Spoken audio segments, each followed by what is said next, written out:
Hey gang, welcome back to Film Director Reacts, and in my continuing series of catching up on all the videos I've missed in the last several months, or not all, just some, we are taking a look at today Mamamoo's Where Are We Now? Where Are We Now? Where Are We Now?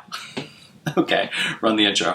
My name's Paul Leach, and I'm a writer-director in Los Angeles. I've been interviewed by such publications as The Huffington Post and the New York Council on Cultural Affairs. I've worked with Emmy winners and Oscar winners, and the feature film that I directed went to Cannes. In this series, we break down footage from the point of view of a film director, and we will stop often to look at shots.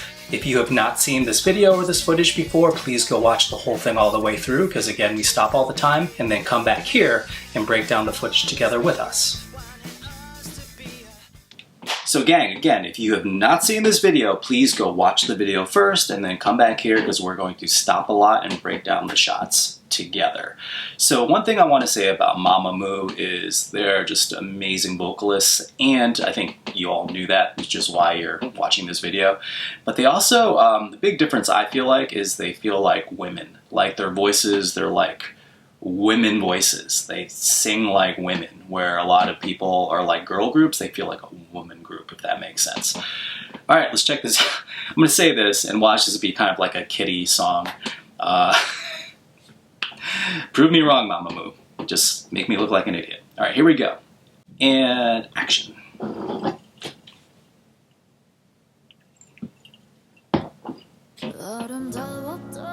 This is a nice follow shot up onto Hwasa, and it's very soft focus on her. Like, I don't think she needs that soft focus, but they gave her very soft focus.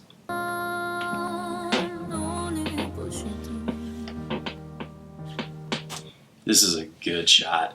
So it's a God shot looking up because she's staying on the edge of this thing and they're slowly pushing in.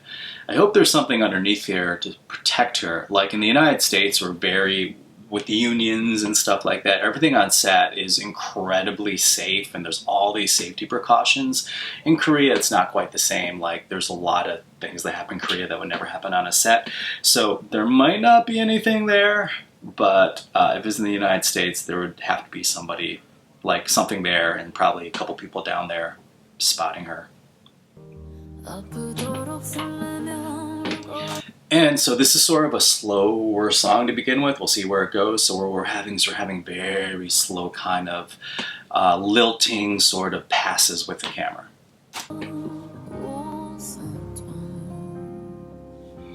Good use to force perspective there. Wow, they used sort of a really vignette effect where they darkened everything around her. I don't really like that.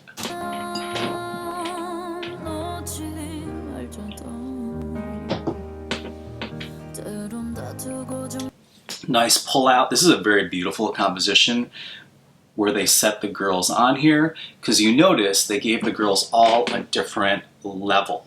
Like one person's standing on the top, one person's sitting, one person's standing here, and one person's sitting. Very good eye to create different levels, because if someone wasn't thinking that, they could have, two people could have been standing, one person could have been sitting, you know, or I mean, they all could have been standing, and it wouldn't have looked as interesting as giving them all their different levels. Good job.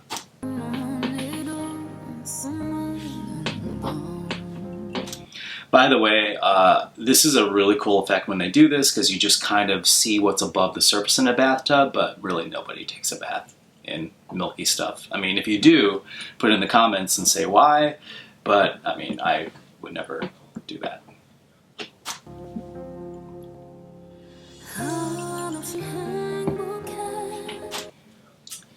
Ween's voice, man. Her voice. She might be my favorite voice in this group, which is very hard to pick because they're all amazing in their own way. It might be Ween and then maybe Solar second. It's a very close between those two.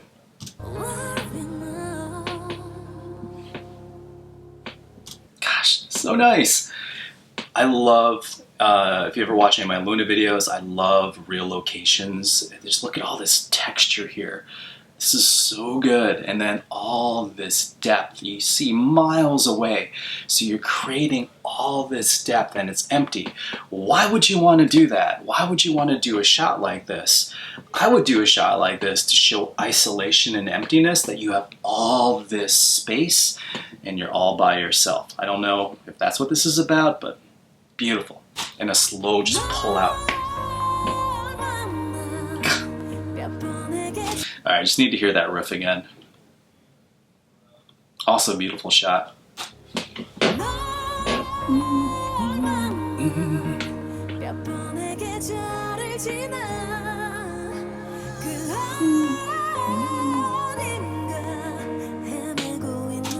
She just gives me chills when she sings.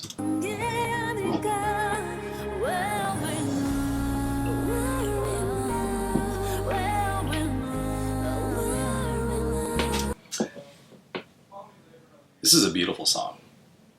Just want to say that.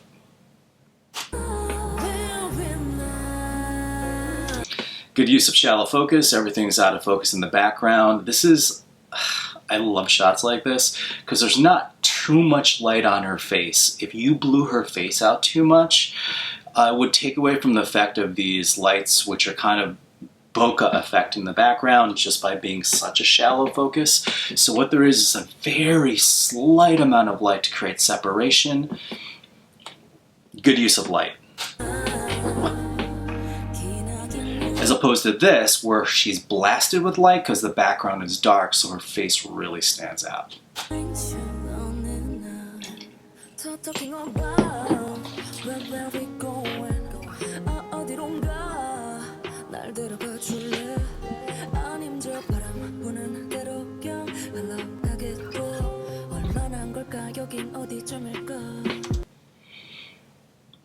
They're doing really just tasteful insert shots. So when Moonbyul is singing, which is surprising, sort of sings rapping, which in, so there's this educational moment in music history.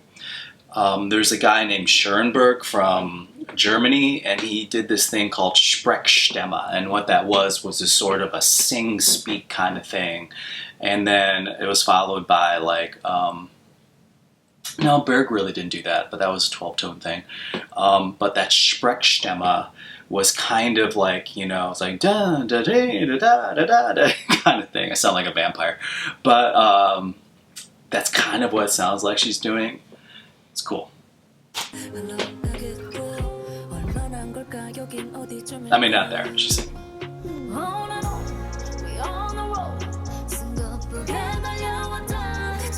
Snow's harmonies, man. Also, very soft focus on these girls. Very soft focus. It might have been. I really wish they would have changed their outfits here to stand out a little more from this. Can you imagine? So these are very muted earth tones. What if they were given something a little brighter? It would stand out. But the song itself is a little melancholy, so maybe that's why. Because if you look at this, all right, let's look at the shot for a second. The thing your eye is more drawn to is this briefcase because it's this muted orange color. I rather would have this not been there, or this would have been a darker color so it doesn't distract.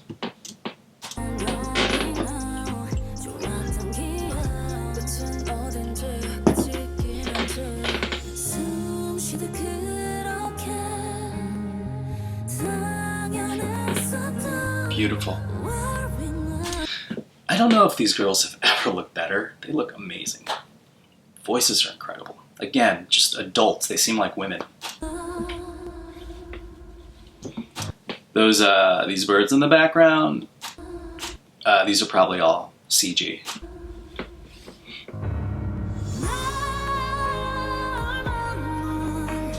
This lighting, freaking awesome. In order to create this, there needs to be some particulates in the air. So what they probably did is they probably fog machined it, and then let it sit for a couple minutes so you didn't really see the fog, but there's still little things drifting. So then you got these rays as the lights from the back, the Fresnels push through. This is a great shot too, just compositionally with dress splayed out here, and I like where she is in the frame.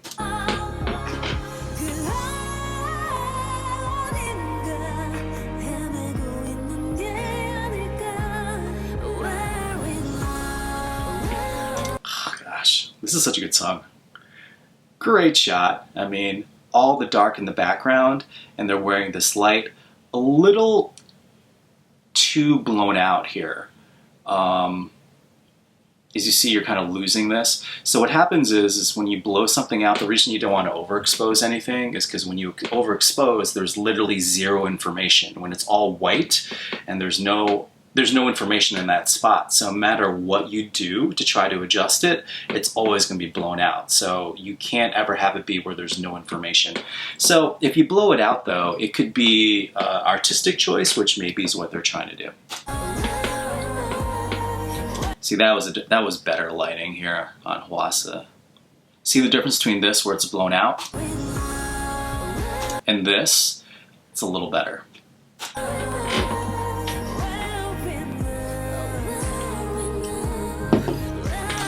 That lighting is beautiful. That lighting is beautiful.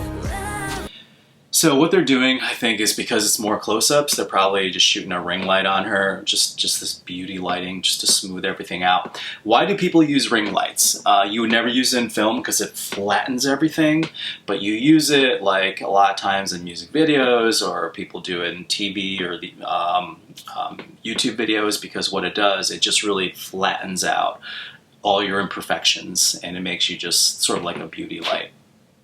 Action.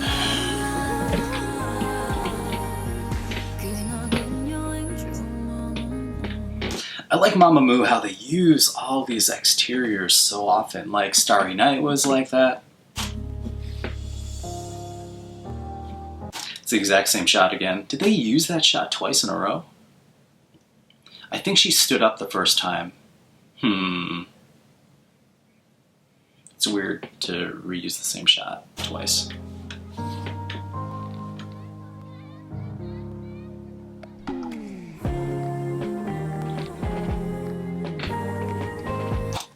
Love that they threw in this texture with a bird's eye shot and they just tilted it around. Again, this is very tastefully shot. The director is taking into account the tone of the music video with the lighting. It's soft some places, sometimes it's too soft, but it's just like taking into account the tonality and just like the soft drifting of the camera. Great job.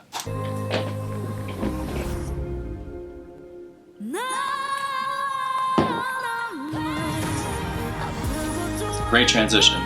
Great transition to suddenly have this be sort of like an outdoor theme, and then suddenly it's kind of like this laser light stagey kind of thing. Great.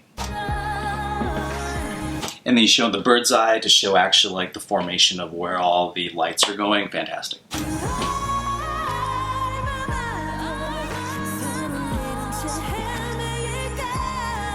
God, it's so good. I'm gonna back up just to hear the music, them singing.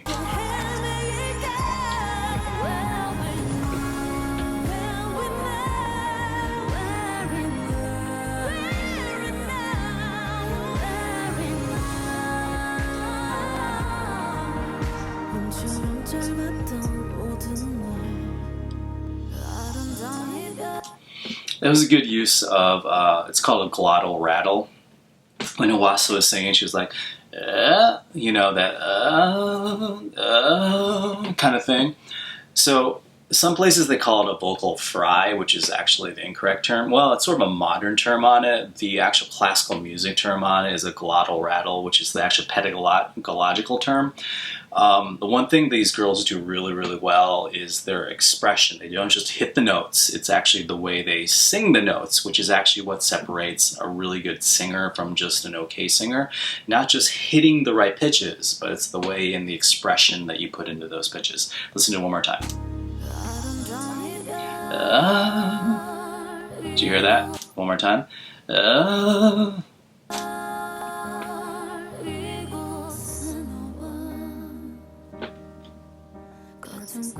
Missed it. Hold on.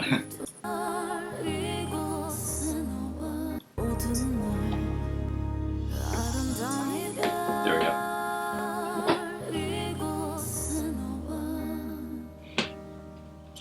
And again, just this soft lilting, because it's just sort of like this soft movement to kind of get this flow going as they're singing. It just kind of like this, they're singing.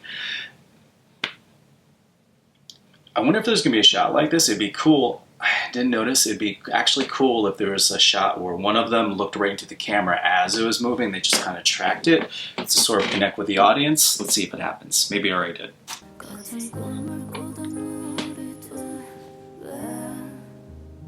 It's the end. Hold on. Let's go back here.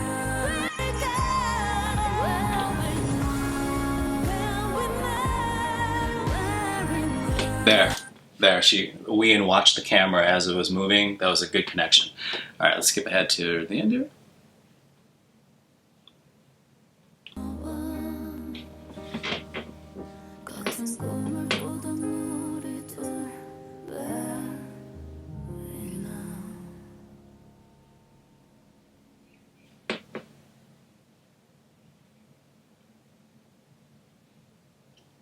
Why is there 30 seconds left?